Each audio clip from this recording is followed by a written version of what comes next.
Hey guys, what's up? It's me, the Gaming Spinosaurus, here with another video.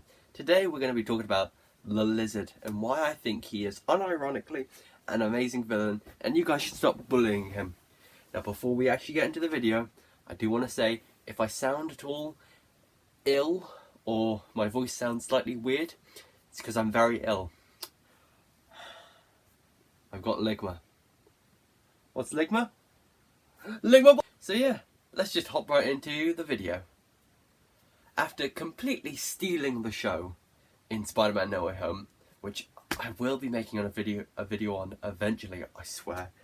I just have this one idea and it's gonna be a really big one and I need the DVD to release so I can actually use footage from the film.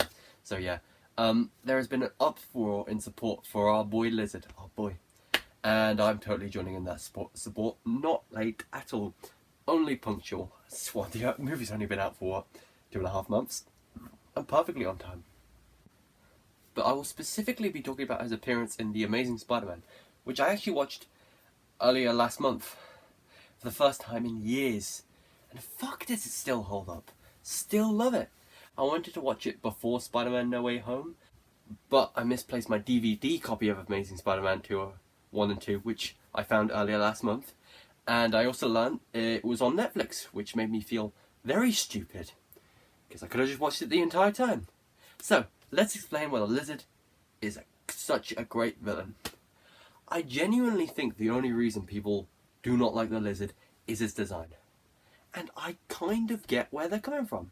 The Lizard's defining feature in the comics and a lot of the adaptations, including games, and animated TV shows, and that's all the real Spider-Man adaptations there are, except films. A lot of that, the defining feature of the Lizard is his snout, his large crocodilian-esque snout, which is not present on the Amazing Spider-Man design, which for many people was a big turn-off, and I can understand why. It's a distinctive feature of the Lizard. But I also understand why they didn't go with the snout for the movie, as it's easier for a character to emote with a flat face. It's just, you can show emotion easier. It's exactly the reason why in the Suicide Squad, King Shark wasn't a hammerhead. Because the eyes and the face made it really hard for them to emote compared to a Great White, which had the flat face, which made it easier for him to emote. I feel like I'm rambling. This is because for the movie they wanted a much more intelligent lizard rather than the murderous and animalistic comic book Lizard who killed his own fucking son. That's not even a joke, he genuinely did. It's kind of horrifying. So I can understand both sides of the point, and I really think if there was a snout to the Lizard, a lot of the criticism of him would absolve away.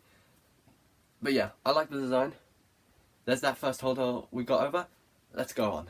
So a big reason why I personally like the Lizard and think he's such a great villain is the fact that at his heart, at his core, he is trying to help people. He's trying to do good. A bit like Thanos in some sense. However, the Lizard is better than Thanos because he doesn't want to murder half the population to balance the world. Thanos, you're a bit cringe. What you should have done is snapped your fingers, turned everyone into lizards. Everything would have been perfect. Take that out, Thanos.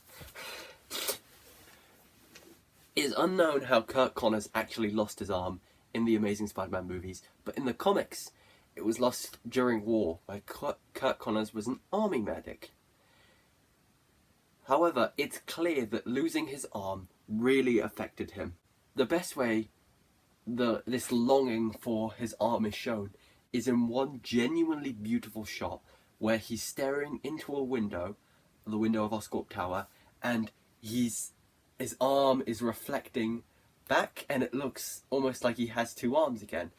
And I think that perfectly shows how he longs for his arm and misses his arm more than any words could ever. And it's not just his own arm that he wants to cure, right? He realises that other people must be feeling this way.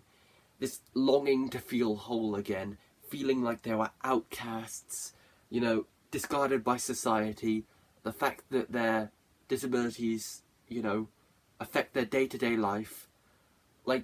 He must realise that other people are feeling that. So what he does is he wants to help everyone. Sure, he wants to help himself, but he wants to help everyone live their life to the fullest potential by splicing human DNA and animal DNA in order to cure people of everything wrong, mental and physical illnesses, so that everyone can truly live their lives to the fullest. And no one is discarded. No one is abandoned. Everyone is welcome. This is quite a noble cause, devoting yourself to helping others and not just yourself. Of course, he starts with lizard DNA, believing it can help fix people's physical disabilities, such as lost limbs, paralysis, many more things, because lizards, of course, can regrow lost limbs. Then he is forced to go into human trials, or he can't help any more people. He can't fix his arm. His boss, Mr. Masrani, whose name I refuse to remember and will be referring to him as Mr. Masrani, says Norman Oscorp is dying, he needs help immediately, so human trials or funding cut, you're fired, you're gone, you can't help any more people. So instead of putting others at risk on a formula that hasn't been tested enough, they've barely done animal trials, let alone human trials, and maybe because he misses his arm and risks losing the only chance he has ever got close to get his arm back. He lost the formula and he's gained it back now. Richard Parker ran away with the formula like a good 10 years ago, and that was his last chance. And now he's been given a second chance and it's going to be taken away from him again. So he injects it into himself and his arm comes back. It grows back. It works. And seeing the joy in his face as it grows back is kind of adorable. But then he turns into a big lizard. A really big lizard. Most people would see this as a downside, a failed project, but Connors does not. He sees it as a positive. He's felt the power of the lizard, this huge, gigantic, tall thing, after feeling so weak all his life, and now he wants to let other people feel it. Allow other people to live their best life as a lizard. Of course, he's not 100% in control here. To a certain point, the lizard's part of him is taking over.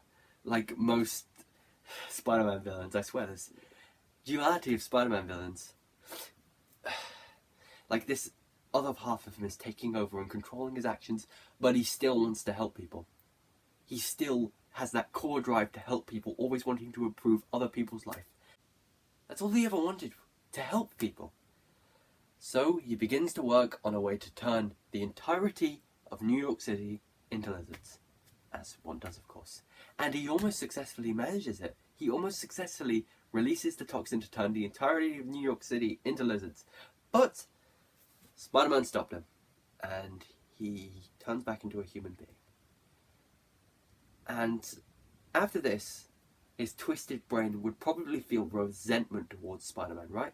You'd think he would hate Spider-Man, and you'd think he'd relish the next thing that was about to happen, which is, of course, the pylon begins to fall with Spider-Man attached to it, Spider-Man, who he knows is Peter Parker, the son of his best friend and colleague, and it begins to fall, and it looks like Spider-Man's about to die, because he can't stop himself.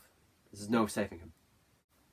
Dr. Connors does the thing that cements him as a good person, despite the fact in his mind Spider-Man just stopped him from saving countless people's lives from isolation and rejection, stopped him from removing weakness from humanity and helping everyone live to their fullest potential.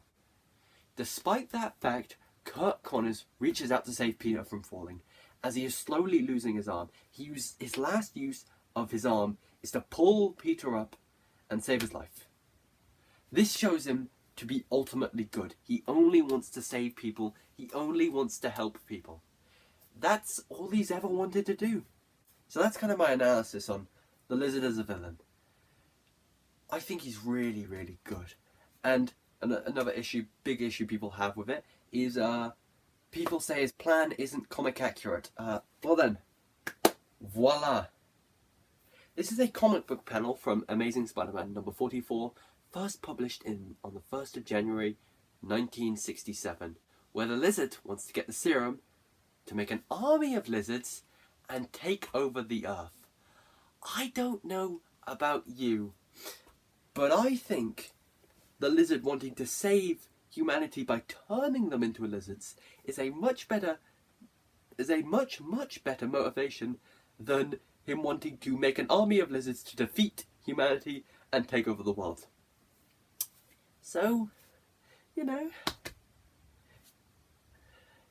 So in conclusion, the lizard is a really good villain.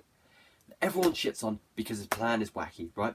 I'll admit it, his plan is wacky. Turning the world into lizards is a bit wacky, but it's completely based in Curt Connors' character motivations. His desire to help people and save people, right?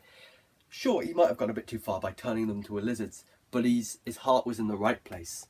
And even then, turning people into lizards is a much cooler plan than wanting to kill just everyone because, or being evil just because. He's good at art, but the lizard personality takes over him, and he wants to turn everyone into lizards. So yeah, I love the lizard. I'm never going to stop loving the lizard, and I hope today has taught you on why I love the lizard. Ultimately, the lizard has great motivations, and yeah, it may be a bit wacky of a plan, but he's still amazing, and he's still an amazing villain, right? The wacky plan makes him even more of an amazing villain in my eyes, and he was completely right. Yeah, lizard gang, reject your mortal human flesh and become a goddamn lizard. Let's go! And with that, this insane video is done. If you liked it, please do smash like, subscribe for more content. If you do subscribe, be sure to hit the bell icon to be notified whenever I upload. I've been Gamespanosaurus. You guys have been awesome. I'll see you in the next video. Peace out, lizard gang. One day we will all be lizards and life will be great.